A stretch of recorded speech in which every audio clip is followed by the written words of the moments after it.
days we are recording. It is the 4th, I think, of the 4th month of the year. So April 4th, 2018, we've been doing these for quite some time. I hope if you're new to this platform and watching the Zoom calls and listening to them and catching them later on the Facebook page, that you do go back and try to listen to as many as you can. A lot of your questions will be answered through those calls that we went through. We are going to be in the process of trying to catalog them so that you can more easily find what you're looking for. Today, I'm going to talk about something near and dear to my heart when it comes to disease, not just cancer. And then we're going to get to some questions, and then we'll open up the microphone to everybody. So you've heard me say it before, that every disease has an emotional component to it. So cancer is the same as anything else. I wouldn't say that your difficult emotions or wounds from the past cause every disease, or are even a major piece of every disease, but they certainly are a player of every disease. This slide talks about the buildup that leads to disease. And that is just wounds, emotional scars from past relationships, from things that you did to others, the things that others did to you, plus your daily stress and your worries. All these can cause problems in our cells. They certainly can reduce our immune response, and that's very essential in getting cancer. Almost everybody that I speak to that has cancer can at least tie to they may remember going through an emotional troubling experience, maybe just a lot more stress at work or stress in a relationship, going through a divorce, maybe a financial crisis, and tie that to possibly the connection of their cancer. Remember, what cancer is that something had to get inside the cell and affect that replication cycle. Could be solely genetic, but most of the time there's a toxin or a biotoxin involved. And this is going on in our bodies all the time. That's why even if a person doesn't have cancer, you could do an IV gene test and you still might have a score of 5. Well, if the IV gene test is measuring CpG islands, meaning DNA, of circulating tumor cells, if I don't have cancer, why in the world would I have circulating tumor cells? Well, the truth is something that I've said all along, and lots of people have said, that everybody has cancer that's growing inside your body and that your immune system is dealing with and destroying. And whether I ever get a diagnosis of cancer, meaning that it ever gets big enough to be able to be diagnosed that would cause me ill health, or that would be able to be visualized on any type of imaging, some things had to take place. That had to continue to grow, and it had to elude the immune system. And one of the ways that cancer will elude the immune system is when our immune system is suppressed. And one of the major things that suppress our immune system is stress. So stress can suppress our immune response. So there's a lot of people also that will say, I have cancer. I don't remember going through any stress. I feel like I'm really good at handling stress. And that may be true, but also I would ask you, it may be your perception of the truth. And we want to be careful of that. I might say I'm really good at handling stress because I've learned over the years good ways to shelf that stress, good ways to stuff that stress, good ways to put on a face through that stress so people think, my goodness, he handles stress so well. Well, inside it might be eating me apart, and I don't even notice it myself. So one of the things when we have a serious diagnosis, we want to start asking questions. And that's what this talk is about. And we could talk about this for literally days. So I'm not going to cover it in 15 minutes here. But there's going to be some points that I'm going to start stressing in a lot of my talks about the emotional side of cancer and learning how to deal with that. So there are multiple platforms out there and different techniques that help us get to some emotional core issues. One is obviously psychotherapy. You go to a counselor and it's talk therapy and cognitive therapy, and they talk through your different issues and try to dig back to your childhood, and maybe you were abused, or maybe you had a parent that didn't love you, or whatever it was. And those are very significant issues. But to go through a process like that can be very difficult and can be very lengthy to get to some core issues that way. They don't necessarily help you deal with them, it just helps you get them to the forefront, which can be helpful, but we want to be able to deal with those too. But when we're dealing with a serious diagnosis, hey, I have, colon cancer or pancreatic cancer or breast cancer, and you kind of got to get to the root of this a little bit quicker. So I'm going to show you a couple charts here that might be helpful. So I'm going to give you a few clues on tonight's talk. Then maybe next time I talk to you, I'll give you a few other clues, and we'll just take this in bite-sized pieces. So hopefully this is going to help some people right now. So hold on a second. We have a question, chat question. Are you aware of cancer screening? Okay, so that's totally off subject. We'll talk about that later. Okay, so this chart right here has to do with a technique that I have used in the past called Neuro Emotional Technique, or NET. It is a technique that looks at each organ function, and you can test these organ functions with kinesiology, and the organ functions can tie to different emotions. And this is by no way, stretch or imagination, perfect, but this does give us some clues. So none of these techniques are perfect in the correlation, but they do give us some clues. So let's look at this chart a little bit and let's help understand it. Let's say I have stomach issues. Doesn't even have to be cancer, but let's say I have stomach issues. We're talking about stomach, not the intestines, the stomach itself. Let's say I have stomach ulcers. Then you go on this chart, and these are the emotions, both, since the stomach, spleen, and pancreas are related, according to NET procedures, the stomach can be affected by any of these emotions here. So some of them are opposite emotions. So a person with stomach issues can be overly sympathetic, can have disgust issues, expanded importance of self. And what I do with patients, what I have done with this in the past, is all I do is read these things. And I say, do any of these things jump out at you? Just listen to your heart. Does anything jump out at you? And usually a patient, let's say they test out with stomach issues, or let's say you have stomach cancer. You read these things: disgust, expanded importance of self, obsession, egotistic, despair, nervous, stifled, a low self-esteem. So you can see these are some of where these are opposites. Lives through others, over concern, hopelessness, lack of control over events. That tends to be a huge one that jumps out for people. Worried, distrust. And they might say, oh my gosh, this has been a big part of my life. In my job, this is exactly what's happening. I tend to get blamed for things. I can't control what happens. So this is how you would use this chart. So if I have lung cancer, technically, historically, the lung has been associated with grief. I've had patients that have lost loved ones and didn't grieve that loss of their loved ones and ended up with lung issues or lung cancer. So it ties together. Large intestine, dogmatically positioned, crying, compelled to neatness, defensive, grief. Remember, both of these can be for each one of these. Grief, sadness, yearning, cloudy thinking, anguish.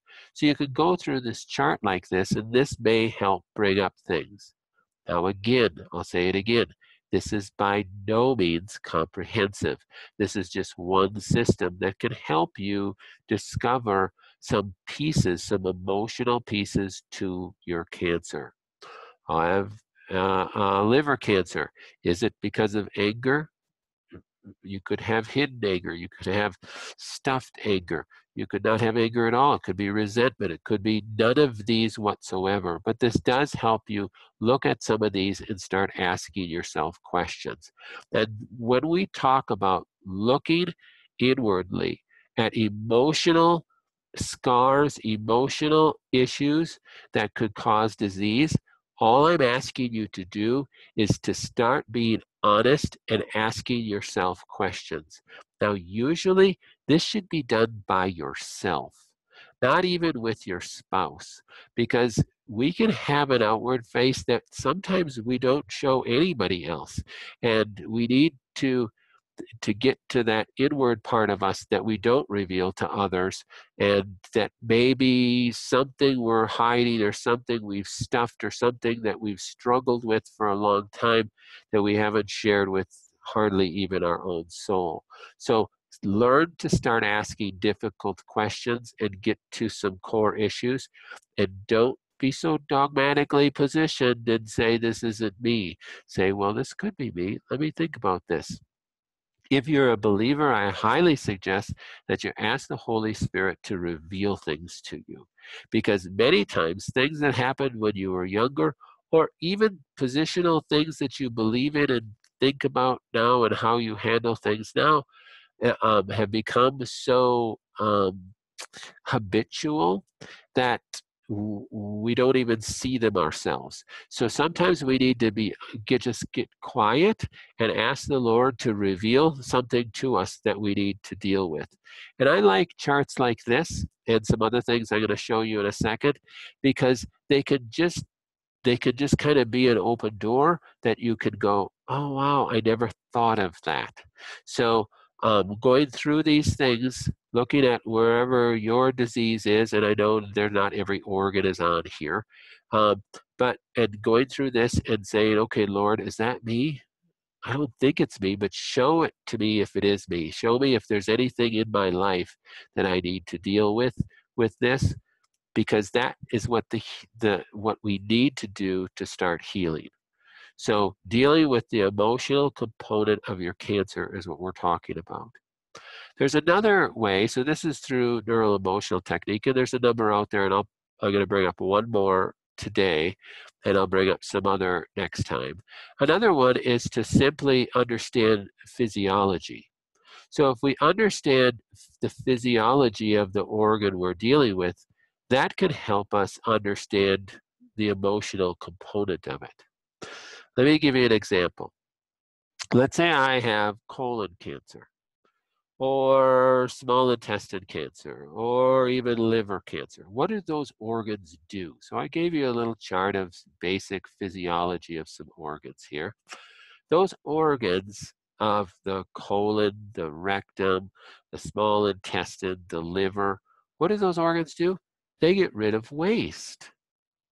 So let's think of that as in an emotional component. Let's say I have colon cancer or rectal cancer or liver cancer. How have I done a good job of getting rid of waste in my life? What does that mean? Well, let's just think about it. And as a believer, let's ask the Holy Spirit about it. Lord, what does that mean for me? Is there something that I haven't been eliminating that I should be eliminating? Could it be sin in my life that I haven't gotten rid of? Could be. Could it be toxic people in my life that I haven't gotten rid of because I have to be a good Christian and I can't get that person out of my life and tell them they're not healthy for me, or break off my friendship? Oh my goodness, that wouldn't be good. So there's some people that are very empathetically driven that would never break a friendship off, and they tend to be used a lot. And it's really easy for them to carry around toxic people and not get rid of relationships that are not healthy for them. And we could equate that to, well, that person is going to have a greater propensity to diseases that also get rid of waste. So if you're not really good at getting rid of waste, and we're not labeling another person as waste, but we're saying that that's something that's supposed to be disposed of in my life. That relationship isn't good for me. Doesn't mean they're a bad person, but it means that relationship is not healthy for me. And if I'm not good at doing that because I have some religious hang up that I have to be so nice to everybody and I can't let people go, then I am going to be more prone to diseases of those organs, whether it be cancer or not. So that's another way to look at your organs. Carolyn Mace wrote a book about emotions and diseases, and one of the things she spoke about a lot was breast cancer, and that a woman's breasts are something that they give to their children and they give to their spouse. So she did not a scientific study, but a little bit of a research study in asking X amount of women that had breast cancer and how many of them felt like they were wounded by a lover or a spouse or in a relationship or by one of their children. And she found a perfect correlation. You know, you could argue, well, hasn't everybody gone through that? Well, yes, really, probably everybody is, but how have you processed that? So everybody has toxic relationships. How good are you at processing them? If you're really good at, hey, that person's not really good for me, and I'm gonna break off my friendship with them and just tell them this isn't working, and we're not gonna be friends, and I can move on to another person without having to ruminate on that and be worried about it. Oh, did I hurt their feelings? And oh, I'll let them back in. And oh, they asked me out to a movie again. I gotta go with them. Well, I thought you weren't even hanging out with them anymore. Well, I know, but they don't have anybody else. And if that's you, you're not good at getting rid of waste in your life, and you're going to be more exposed to diseases of that organ, just like the woman who may have been wounded by an ex-husband or lover or one of their children. And how have they been at processing that and getting that out of their life? We all get wounded, and one of my pet peeves about going through psychological counseling and talk therapy is that it seems to always want to blame somebody. We're going to blame our parents, we're going to blame our teachers, we're going to blame our pastors, instead of taking responsibility and say, hey, it's really how I perceive the situation and how I process the situation, and that's what's really causing the problems. And I think when we could get out of the victim mentality with our disease, then and only then can we start healing. But we have to start facing that this is how I've dealt with things up to this point. How does it relate to my disease? Look at charts like this, look at charts like this, see if any of these things start matching. Ask the Holy Spirit to start revealing to you what it is that's tied to this and start working through it. It's a process. You don't ever just reach the other side and you're fine and you realize it and it's all gone and goodbye. You'll also find that these tend to be some of your personality traits that got you into this situation. It doesn't make you a bad person, but it is to help shape you and say, wow, this is a strength that I have, and this is a weakness that I have, and I want to focus on the strength, and I want to let God fill in the holes of the weakness, but I have to admit them to begin with. And that's how I can start healing from past things and from present things that have caused my disease. And then lastly, on emotions on this talk, I want to talk about just understanding, and I've alluded to this in both of my cancer books, that if you don't get to the point of saying, okay, God allowed this in my life for my good somehow, I have to figure that out. And even though I might not be able to see it completely clearly this side of heaven, I can accept that. Doesn't mean we don't do all this work and dig through this, but we also have to do it with the baseline foundational understanding that God is in it for my good. He's allowed this in my life in His sovereignty. This was no surprise to Him, and I can trust Him through this. Now I got to say, what Lord, do I need to learn from this? And how can you use this to bring you glory? And when we get to that point, then it's no longer this bitterness trying to figure it out. I got to get this figured out and worried. It's this, hey, I want to figure this out. And so I can not just help myself overcome this, but I can help other people overcome this. You have to look at the bigger picture. If your whole purpose in coming to me is solely to get rid of your cancer so that you can live a few extra years longer, honestly, I pity you. You have to have a bigger purpose in your life that is beyond you. And the only way I can say to have that is to ask God for it, because I really believe that it comes from above. Ask him for that purpose, and he will start to reveal that to you. These are some Bible verses to hold on to. He is, you can trust in him. And he's going to show you your path. Just from my experience, he never shows me my path more than about 30 seconds ahead of time, usually. But that's just how he deals with me. Maybe you're much more trustworthy and he can give you your path years ahead of time. But I go second by second, literally, in what I'm supposed to do. I have a general picture, and I continue to walk in that picture, but he tends to tweak it all the time, and he doesn't tell me too far in advance. And that's okay, because I can trust him for that, for each step. So these are some scriptures. There's a lot of them that you can hold on to, right on your wall.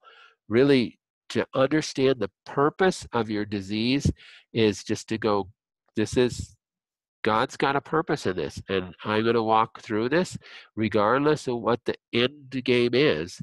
Um, and I'm going to do what he tells me to do. I mean, in truth, I do know what the end game is. I get to go to heaven. So regardless of whether I'm going to be, quote unquote, in remission from this and live to be 100 or not is totally up to him. I just need to do the things that I need to do and leave the results to him.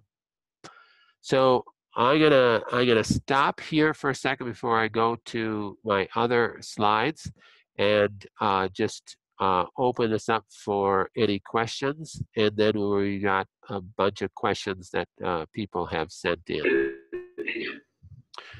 So everybody is unmuted, so I'd ask you, if you have background noise, to please mute yourself. Dr. Connors? Yes. On your first slide, you gave the 5 elements. When I started this journey with my cancer or emotional problems, a lady told me to do a Tai Chi emotional release with those 5 elements. And it's just slow body movements, and then you sit down and you meditate what colors and what emotions come up. And it really worked. It really helped me out a lot. Yeah, that's great. There's a lot of techniques out there that some are going to work better for others. You just kind of gotta, ask God what is going to be best for you, and just go with it. But you have to work on this on a regular basis. Okay. Dr. Connors? Yes. On the take-home packet that you sent with us in the notebook, there was the personal heart examination. Uh-huh. And I'm on this for my 3rd time, but I was silly and I didn't make a copy of it first. I do section B and section C quite often. Yes. Do you have this as an electronic copy, or if I call up there, can they mail me? Because I can actually post it on a link. I think I could do it post it on Facebook. Otherwise, we could email you a link for sure. Absolutely. Yep.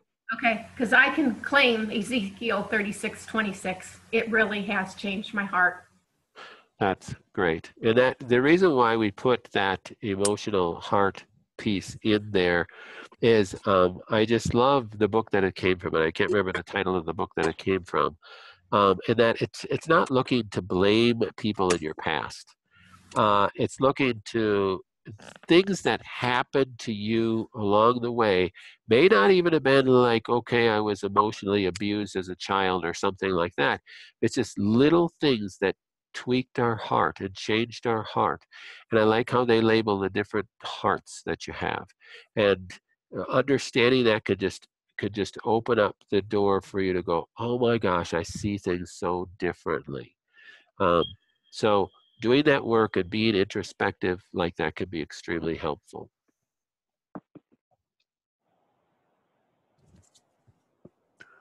Okay, you ready to move on? Yes? All right. So, is everybody still there? Yep. Okay. All right. So, I know everybody's waiting for, a lot of people are waiting for the new genetic kits. And we are still waiting for the new genetic kits. Now, the software that we use for the genetic testing has been updated now to better match the 23andMe. Okay, hold on a second. Mute everybody again. Okay, sorry, somebody's outside or something. So the software that we have to look at the genetics has been upgraded and updated to better match the version 5 of the 23andMe. And the 23andMe version 5 is now testing 600,000 SNPs. So I'm comfortable going back to the 23andMe until our new kit that's going to test over 900,000 SNPs is available for those that are anxious to get their genetics. Now, if you're doing well and and you can certainly call the office and ask them, and the staff will ask me where I think you're at with this, that whether it'd be fine for you to wait or whether it'd be fine, maybe better just to jump in and do the 23andMe right now. But I know there's several that have been asking me on Facebook and on these calls, when are the genetic kits available for at least those people? You should go to 23andMe and order a kit. Now there's two kits that you have when you go to 23andMe.com that you will have the choice of ordering, a $99 kit or a $199 kit. Both of these kits test the exact same number of SNPs. This one gives you their data like, oh, you are 12% Germanic, 6% Irish, Eastern European, 5%. If you want that data, excuse me, and it's a lot of fun data that you can go through, you'd have to pay an extra $100 for that data. For what we need, we just need this. So what this isn't going to tell you as many things as this. I always suggest people just do this. So it's $99, but you cannot order the kits from us because they don't let health practitioners handle the kits anymore. It's only ordered. Of course, you could buy them at Target, but you can't buy them for your doctor.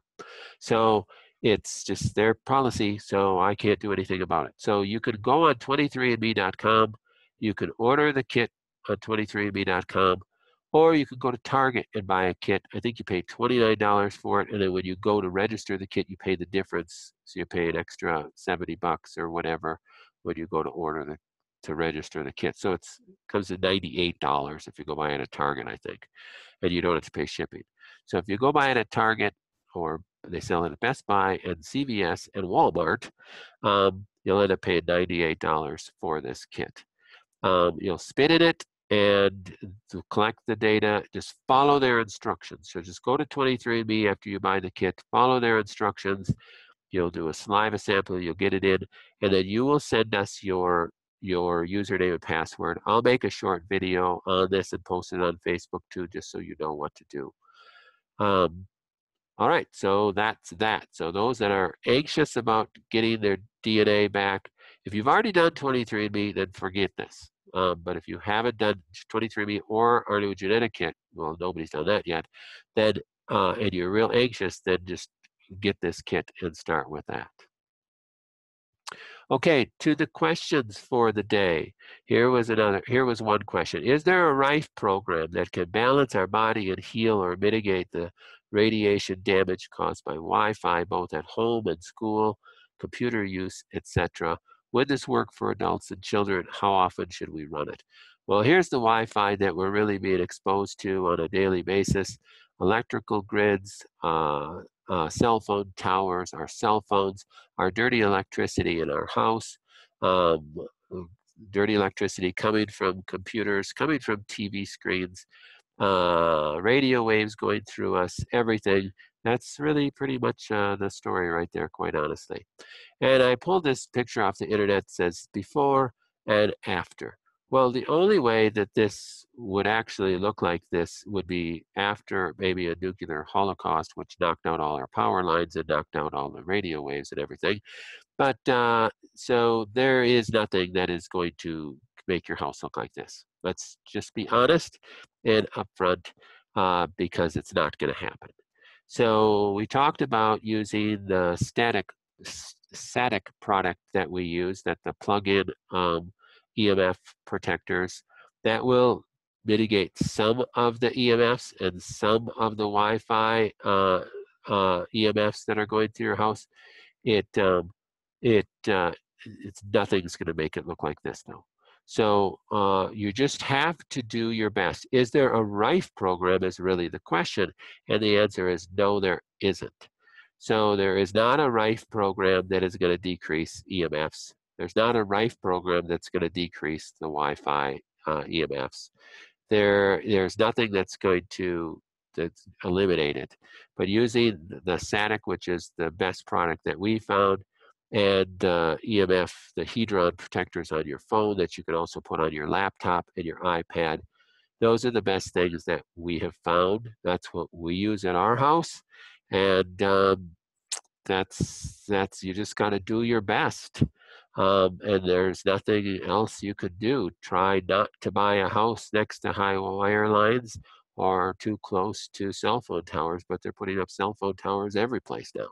So it's pretty hard to be any farther than a mile away from a cell phone tower. So it's a difficult thing. You can only do your best.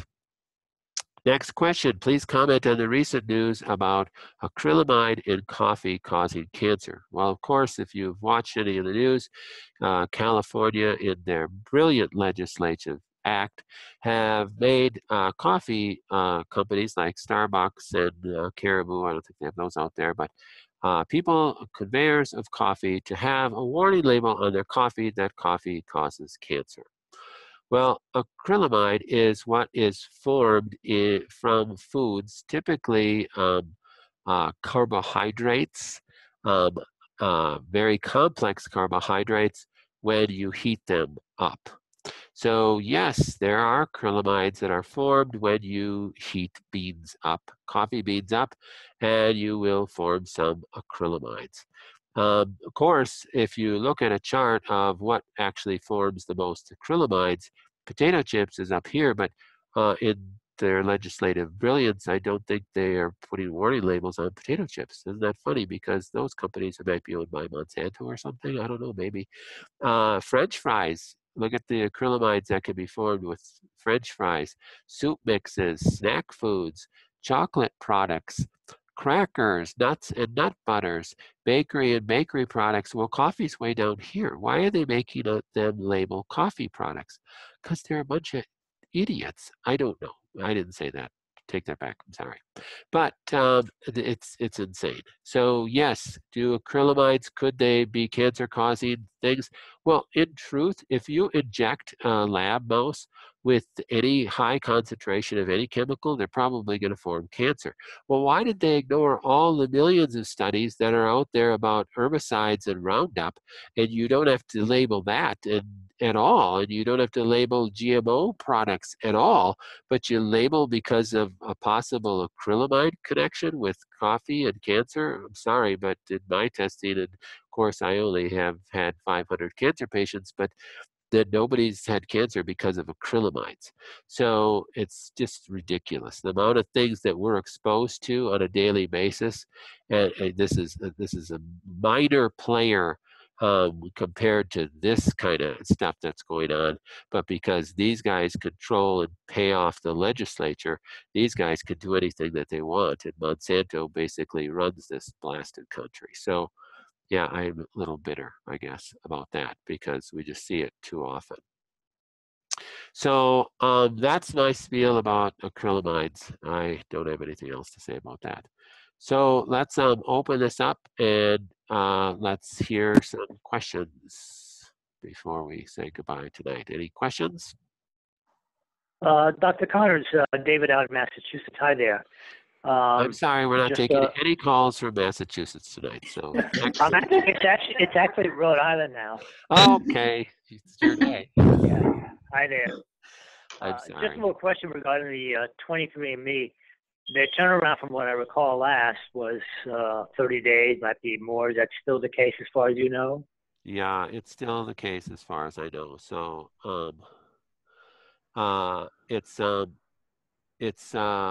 it just depends on really their advertising. So it depends Sure.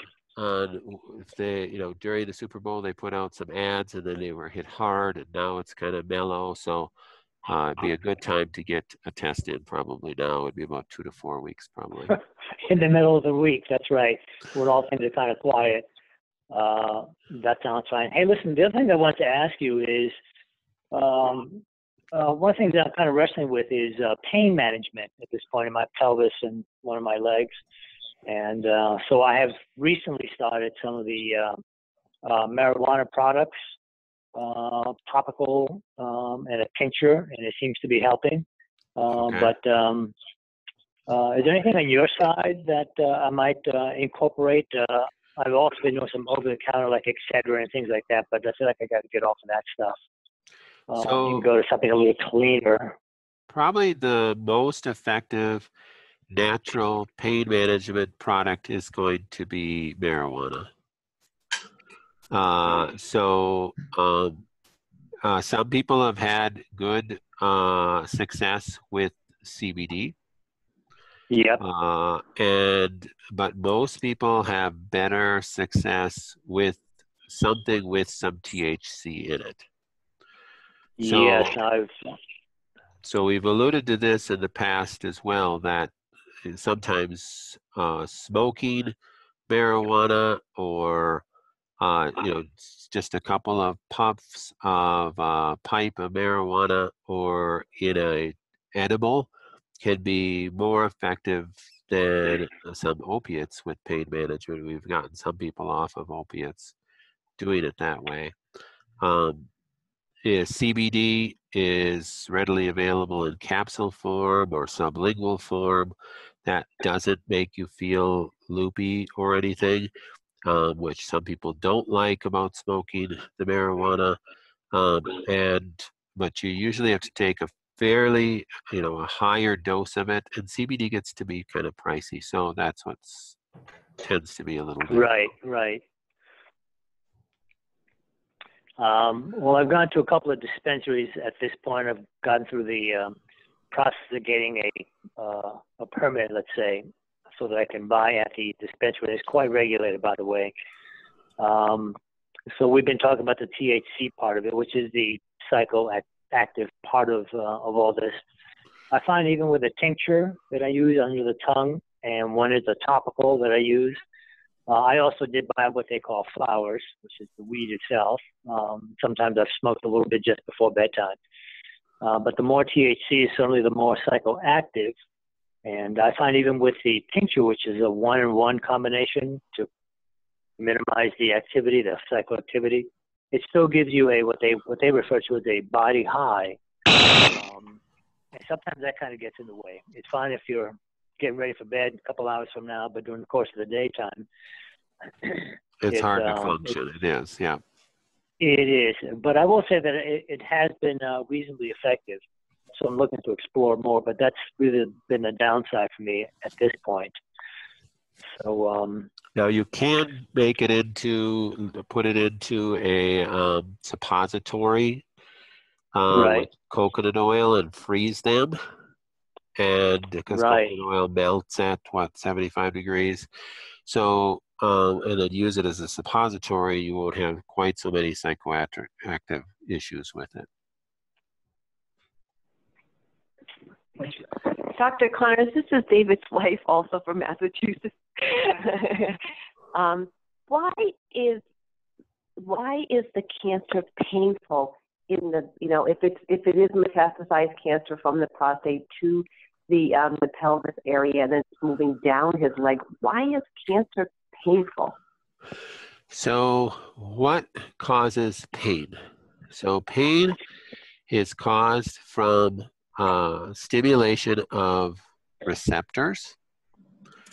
You have different pain receptors on your skin that are protective. So when you feel an irritant, we call it pain, and you will then move away from that irritant.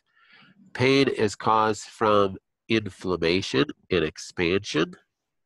So let's say I have prostate cancer that's metastasized to the bone.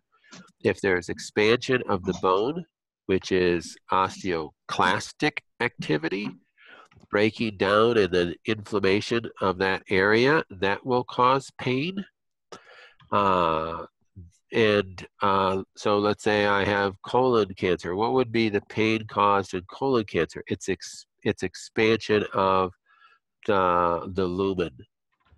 So that's the only thing that would cause pain. That's the only fibers that you have in that area. Now there's some people that have cancer that don't have pain at all because the area that they have cancer does not have any pain fibers, and they have plenty of room for expansion in that area, so they don't get any pain. So it has to affect the nerve in a certain way, but usually so it does depend upon the organ. So bone pain has to do with breakdown of bone and affecting the nerve fibers that way. Organ pain usually has to do with inflammation and expansion. Okay. So yes, you're trying to mitigate the pain. Is that really solving the problem? Well, my problem is pain, and I don't want to have pain. So we don't want to have pain. That can drag a person down real quick. But you do want to look at the pain as a sign of a problem, Right. right? Right. So we want to do everything we can to deal with that sign of the problem, but you still want to get rid of the pain. You're not ignoring the problem. You still want to get rid of the pain. Correct. Because you don't want it to drag you down. What it does feel like, it's funny you mentioned the inflammation part of it. That's actually what it feels like to me. Even before you had mentioned the inflammation part of it, that's been kind of my impression of it. So is there anything else additional that I can do to just subside it? Some of the things that will decrease inflammation. So you think of just the standard, something like ice. Could that help? Yeah. So cryotherapy, coldness can be beneficial to decrease the pain. Also, even something like a TENS unit can stimulate. TENS unit stimulates at a certain waveform to stimulate enkephalin and endorphin production that can be natural pain relievers.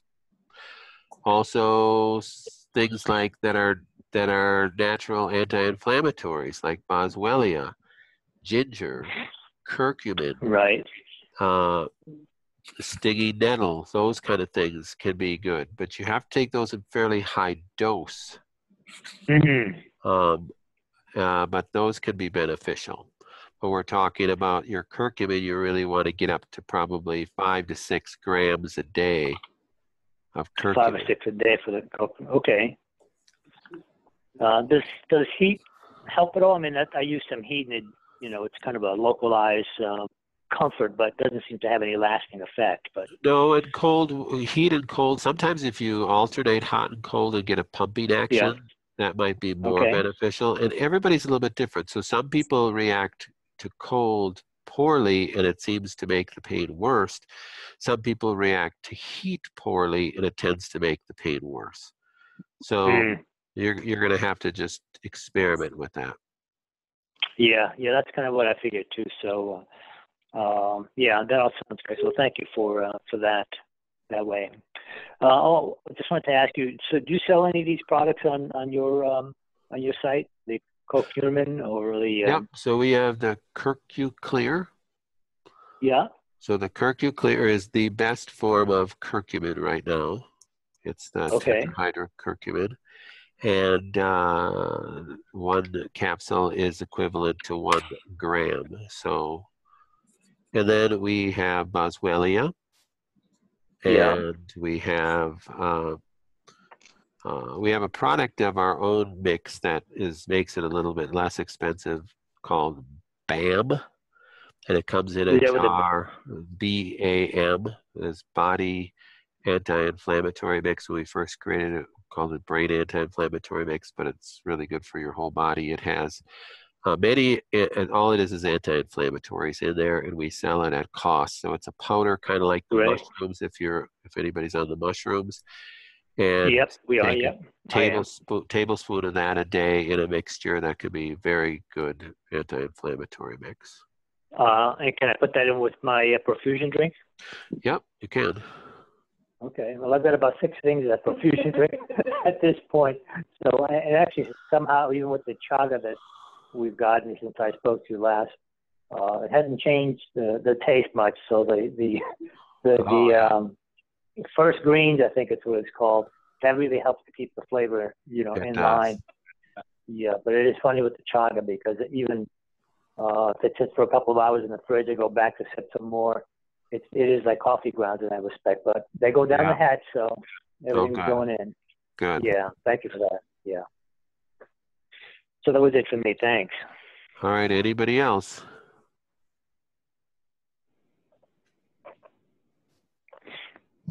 Dr. Connors, I have a question. Last week we talked about detox, and they were talking about binders. And I was listening to a detox talk by, it's a German doctor. But anyway, they were saying that sulfur, all binders have sulfur. And if we have problems with sulfur, that our bodies will reject the binders because it considers it a stressor. And then also that will stimulate us, put us back into a sympathetic mode. And then it'll also take, as they called it, cryopyruria,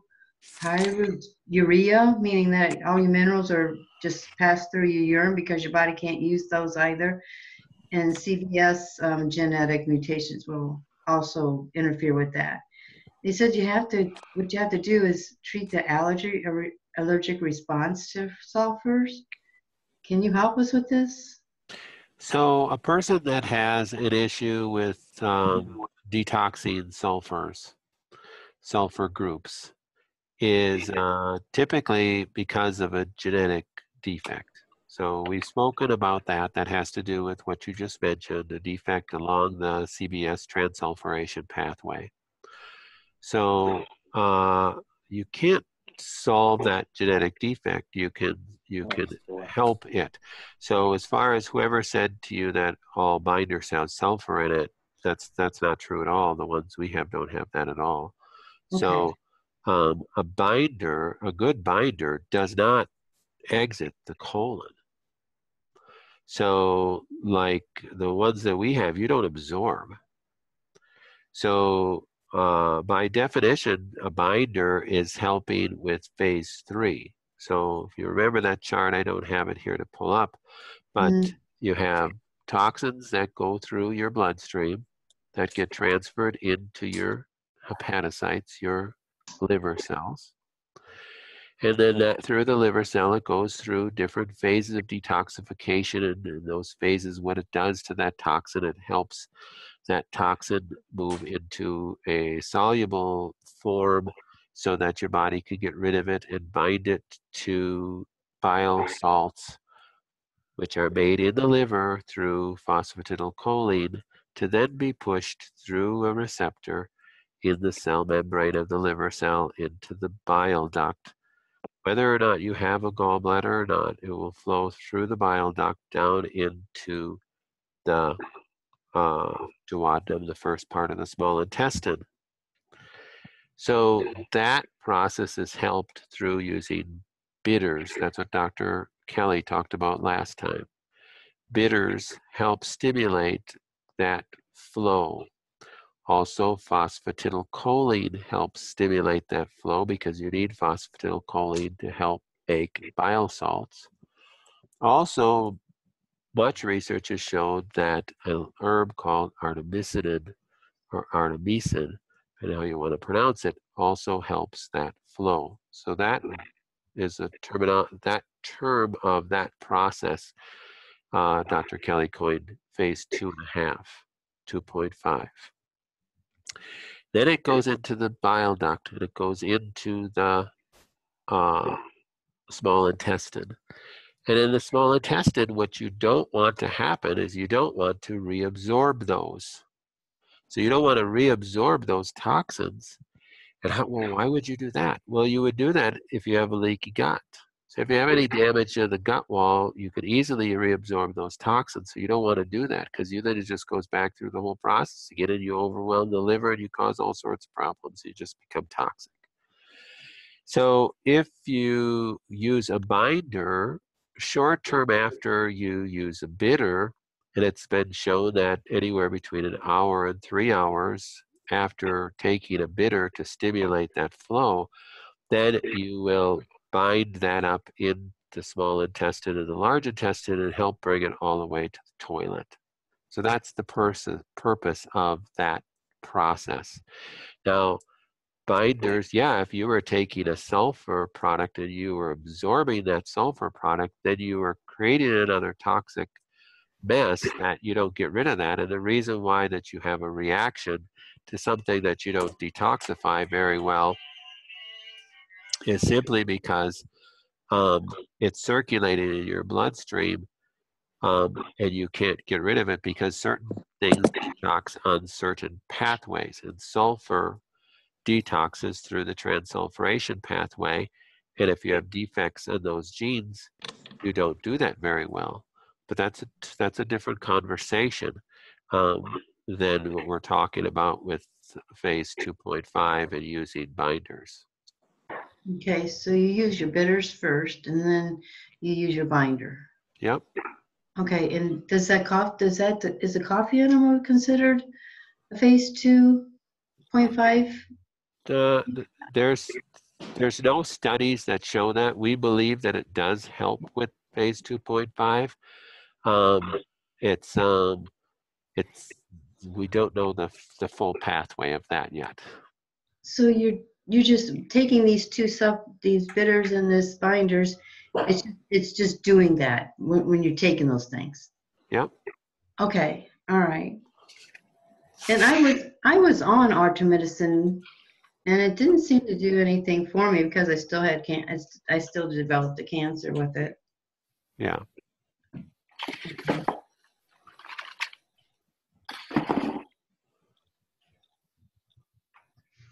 All right. No other questions today? Hopefully I got you guys thinking about some stuff.